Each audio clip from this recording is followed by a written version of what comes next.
It is 6:49 and it is a messy morning commute. Yeah, we want to get right to Chief Meteorologist Heather Haley tracking all of this rain this morning. Yeah, a lot of it overnight while we were sleeping. Unfortunately, it means a lot of it's now standing on the roads as we've had more than an inch of rain for most of our area. That overall average right now more than an inch. So we're right on track to that forecast. Now, there are some bands here that are heavier. See how there's this kind of bright blue streak that cuts across Wattsburg and parts of Rome?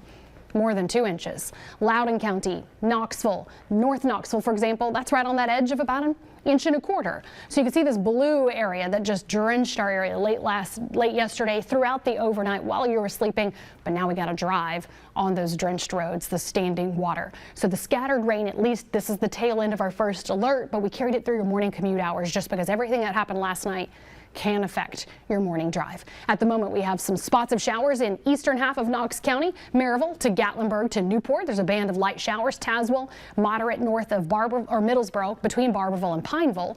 So as you're getting out the door, just keep these things in mind. We overnight had a lot of rain, so that's where we want to check in on your first alert traffic now, and we'll talk more about your forecast here in a moment.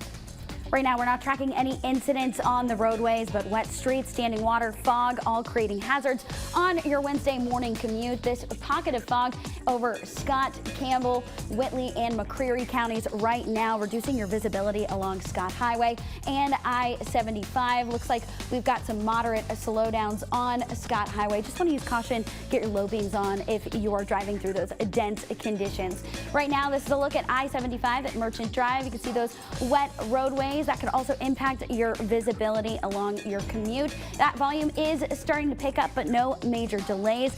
Reminder to increase your following distance and reduce your speed to prevent hydroplaning on the roads. 6:51 right now. Gas prices continue to rise this morning, hitting record numbers. Taking a look at today's numbers, AAA says the national average just over $4.25 here in Knoxville. The current average around $4.09. That is 10 cents more than just yesterday. The record $4.65 back in 2008. Meanwhile, all Russian oil and natural gas is banned in the U.S. An announcement made by President Biden. Lawmakers at both the state and federal level are looking at pausing gas taxes to help with the rising prices you're seeing right now. And around the world, taking another live look inside Ukraine, where more than 2 million people have fled since Russia's invasion 2 weeks ago. The Russian military continues to advance in the southern part of the country, but remains bogged down in other areas, including around the capital city of Kyiv. CIA Director William Burns told U.S. lawmakers the war will only get uglier as Vladimir Putin presses on. And new this morning, we're learning the trucking company that Christopher Savannah worked for is now shut down. He is the driver accused of hitting and killing Loudoun County Sergeant Chris Jenkins. The U.S. Department of Transportation calling the company an imminent hazard to public safety. The notice ordered the company to stop driving immediately. It went into effect this past Friday. In the order, it mentioned Loudoun County Sergeant Chris Jenkins' death, saying Savannah did not have a commercial driver's license and was not allowed to drive commercial motor vehicles due to a previous positive drug test. Now, Savannah is accused of hitting Jenkins as he was trying to remove a ladder from the interstate. Savannah's case is now headed to a grand jury. In court, we learned more about what happened. Officers who were on the scene the morning of the crash testified that Christopher Savannah showed no emotion and was under the influence of marijuana. Savannah's defense argued that he was in shock. Officers also testified that one of the tractor trailer's brakes was not working and the other was out of adjustment. His bond still remains at $1 million. A memorial ride is now planned in honor of Sergeant Chris Jenkins, benefiting the K-9 unit in the Loudoun County Sheriff's Office. That ride is set for April 16th. Right now, Knoxville police are trying to figure out what happened after 4 people were shot in North Knox County. It happened just before 9:30 Monday night on Primus Road. When police got to the scene, they found multiple guns in a Chevy sedan with bullet holes. Then, about a mile and a half away on Merchant Drive, police found a man with a gunshot wound walking. He went to UT Medical Center. He's in serious but stable condition.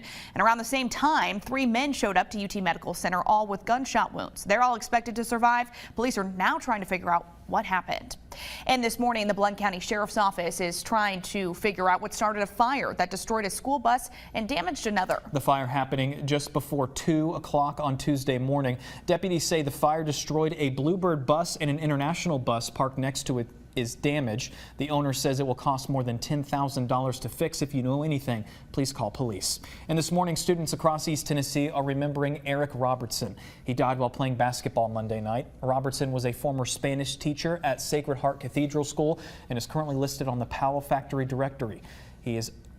Directory. He also played 4 years of basketball at UTC. School officials at Sacred Heart say counselors and priests are available to all students. Well, Apple is out with a more affordable iPhone. The new iPhone SE is similar to the 2020 model and will cost around $429. Still a lot of money, but you compare that to the iPhone 13, that's more than $800. The company also unveiled an updated iPad Air, new computer processor as well. You can buy the new phone starting next Friday.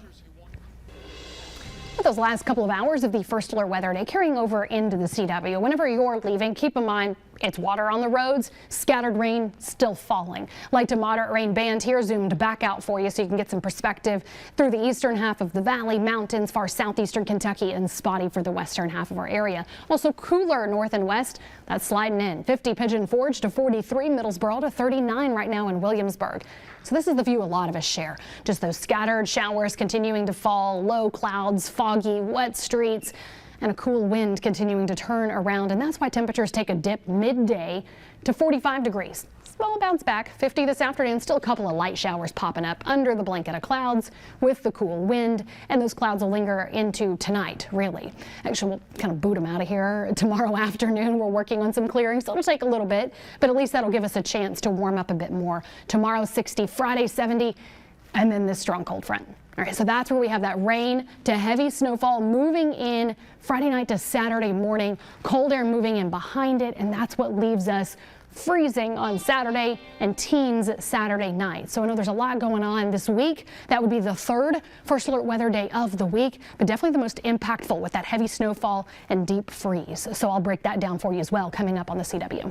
In a typical East Tennessee, I think I was in short sleeves the other day, and now we're talking about. And we can get back to the short sleeves at the end of the first alert 8-day planner. Does that help? You gotta love that. All right, Heather, thank you so much. Thank you for watching WVLT News. We will continue on over to WBXX. Have a good Wednesday.